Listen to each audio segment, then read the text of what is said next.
Hey guys, welcome to our channel. If you are encountering the same issue in your Microsoft Outlook, then this video is for you.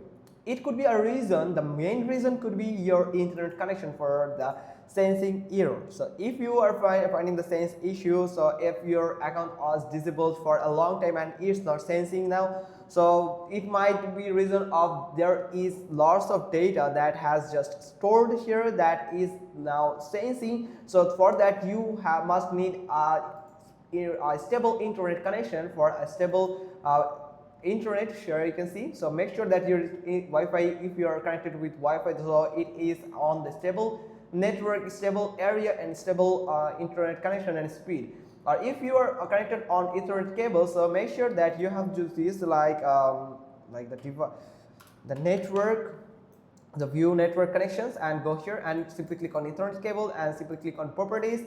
Now from here you can find the internet protocol. Simply double click on it and make sure that you have selected to use the following DNS server address, and simply click on it and here type 888. Let me show you, not sure.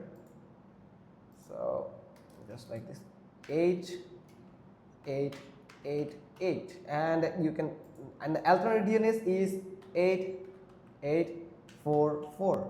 just like this. Simply click on OK and OK again and close here.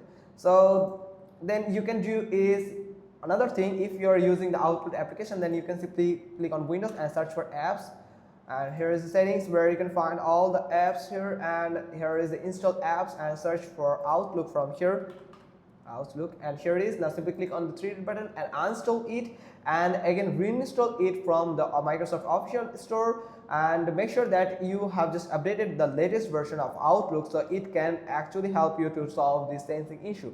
So that's how you can just simply do it, and make sure that you have enough storage in your drives.